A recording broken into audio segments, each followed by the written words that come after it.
Bismillahir Rahmanir Rahim. In the name of Allah, the Beneficent, the Most Merciful. I'd like to welcome you, dear viewers, to another in the series, In the Light of Islam. Assalamu alaikum wa rahmatullahi wa barakatuh. May Allah's peace and blessings be on each and every one of you.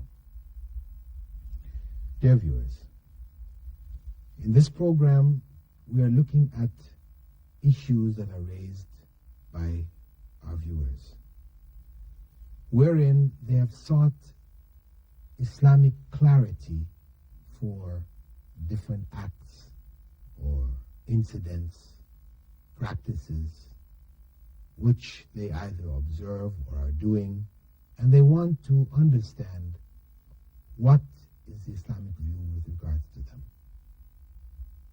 They have written in to me, Dr. Bilal Phillips, here on Sharjah TV, P.O. Box 111. And this is the correct approach that all of us should consider. Those of us who are watching the program have questions, but are not seeking answers for these questions. The Prophet Muhammad, may God's peace and blessing be upon him, told us, Talabul ilmi farida ala kulli Muslim. Seeking knowledge is compulsory for every Muslim. We are required to do so. Allah said in the Quran, فَاسْأَلُوا أَهْلَ الذِّكْرِ إِن كُنْتُمْ لَا تَعْلَمُونَ.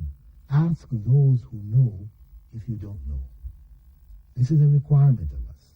We should not allow ourselves to continue to do things that we're in doubt about. We don't know, is this really permissible? Is this displeasing to God or is this not?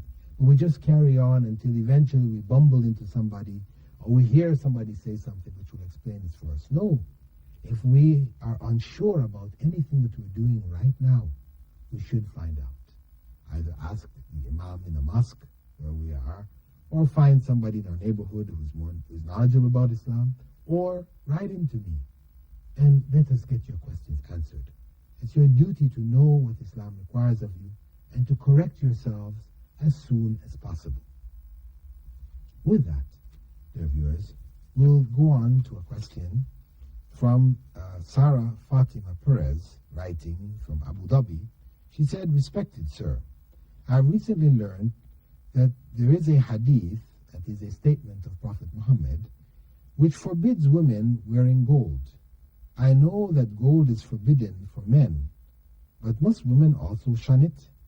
Why have Muslim women worn gold for centuries before this without any problem?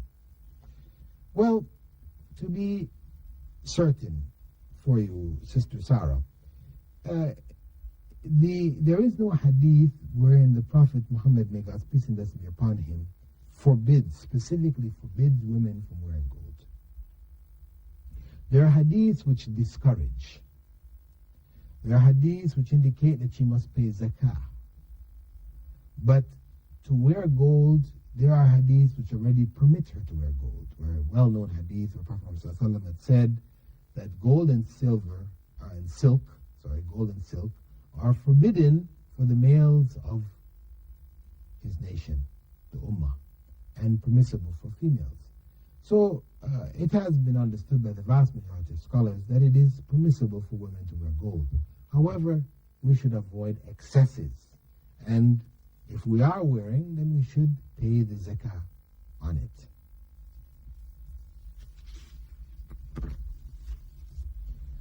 Another question from Sister Nasreen in Dubai. She writes, Dear Dr. Bilal, we don't have savings in cash, but we have gold. And the value of gold is about 3,000 dirhams. It means that it is the only savings we have. Do we need to pay zakah for that?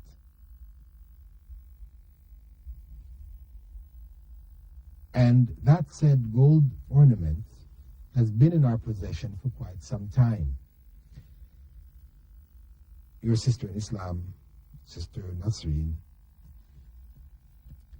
Now, 3,000 dirhams means that you are eligible for the payment of zakah. For as long as you have had this gold, you should have been paying zakah.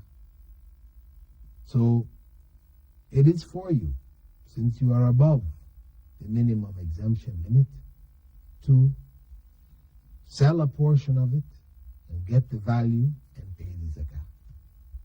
It's not enough to say, well, I only have the gold jewelry, whatever, so how can I pay? I don't have any cash. I don't have any loose cash. No.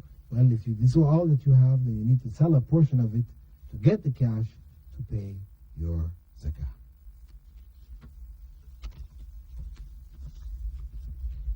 Next question. A question from Sharjah. Our writer writes, Assalamu alaikum. From my understanding, it is from the sunnah that a wife is allowed to wear perfume in her husband's company only, that is, at home or in private. But is it allowed for women to wear makeup, as this changes the appearance of the person, hence giving them looks which Allah, or hence changing the looks which Allah has given you? Also, when using makeup, complications arise when making wudu, etc. Could you please comment on these things? The wearing of makeup in the presence of husbands or family members who cannot be married, this is permissible. Of course, as our writer has mentioned, we have to take into account wudu, because if wudu means that we have to wash our faces and the makeup is going to be messed up and people decide, well, no, I'm not going to make wudu because I don't want to mess up my makeup, then this makeup becomes forbidden. The makeup should not prevent us from making wudu. And you cannot keep makeup on and make wudu, because water will not reach the skin. Wudu, especially that which has makeup which has an oil base, cream base, which coats the skin so that water doesn't reach the skin, this is not permissible. Same thing with nail polish. To wear nail polish, this will stop the water from getting to the nails, which must be washed when making wudu, ablution. Now, as long as one keeps that in mind, for example, a woman is in her menses, she's no longer praying, so it is permissible for her to wear nail polish and makeup in her home, presence of her family, not going out into the society in this way, because it further draws attention to themselves, and they should be dressed in such a way as to minimize the type of attention which may be of a sexual nature from other males in society.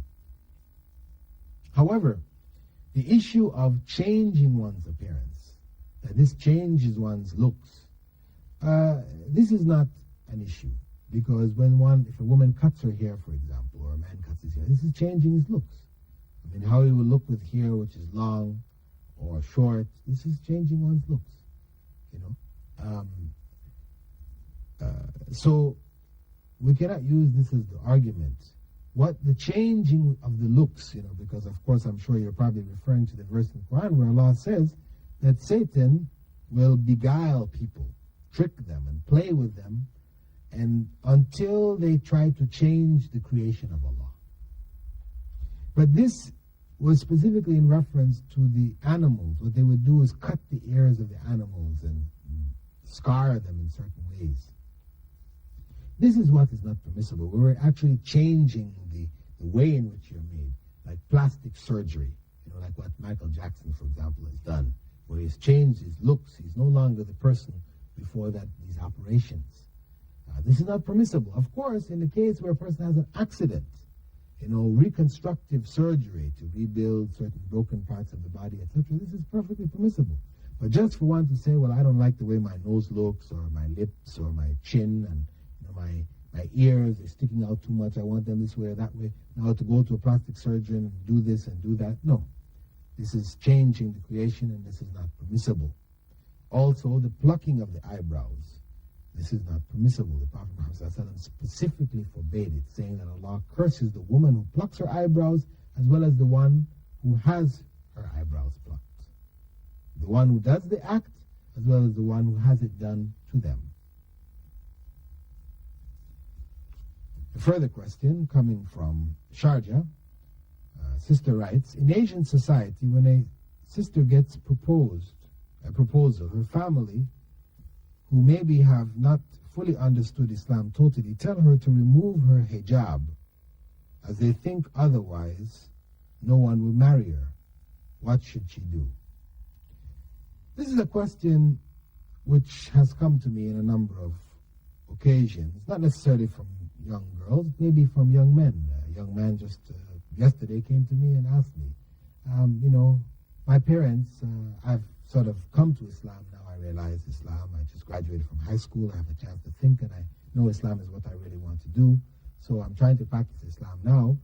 He said, my parents, they're practicing Islam, but just cultural Islam. They're not really into Islam per se. So my father, I'm growing my beard. As soon as it starts to grow, my father wants me to shave it off. What should I do? Here, a young lady, her parents want her to remove her hijab, or remove her scarf, which she's wearing now to cover herself properly. Allah tells us in the Quran to obey our parents. So this is what we have to weigh between the two. Allah says obey the parents, but Allah has also commanded us through the Prophet to obey the Prophet. Because obedience to the Prophet is obedience to Allah. And covering ourselves, hijab, properly covering ourselves, this is a commandment of God, reinforced by the commandments of the Prophet. Growing the beard is a commandment of God. Through the Prophet Muhammad, may God's peace and blessings be upon him, he commanded us to grow the beard. Shaving of the beard is actually haram, it is forbidden. It is not just sunnah to grow the beard. Yes, it is sunnah, but it is the compulsory sunnah of the Prophet Muhammad, which he obliged Muslims to do. So now, when parents instruct their children to do something haram, that is to go against the commandments of God, should they obey? This is the question. No, they should not. In the same verse where Allah tells us to be respectful to parents, he goes on to say, but if they ask us to associate others with Allah, then do not obey them. فَلَا تُطِعْهُمَا. Do not obey them, both. Because to obey one's parents and disobey Allah is sin. To obey Allah and disobey one's parents is righteousness. That I'm not saying to obey Allah and also disobey, meaning that we obey Allah in this particular thing and we go and disobey them in other things. No, I'm saying that if in the obedience to Allah it involves disobedience to parents, this is righteousness. If in obedience to parents we have disobedience to God, this is unrighteousness. So where we give precedence to our parents' commands over the commandments of God, we have associated others with God. Allah says in the Quran, whoever judges by other than what God has revealed is corrupt, is sinful, is disbelieving. So we have to judge in our lives by what God has revealed.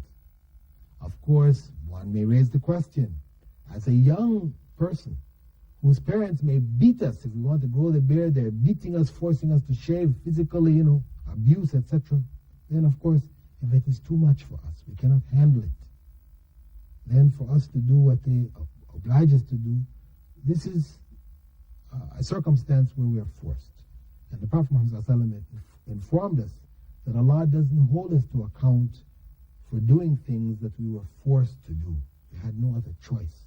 There is physical harm coming to us. So we may do it displeasing, knowing that it is displeasing to God, knowing that, we dislike it inside our hearts. We dislike it, we despise it. But we do it to avoid a greater harm.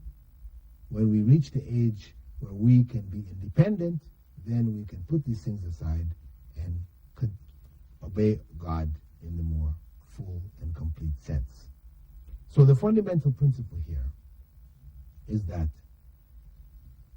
children are obliged to be kind and obedient to parents. If the parents have asked them to do anything which is halal, permissible, not involving any haram, they should obey them.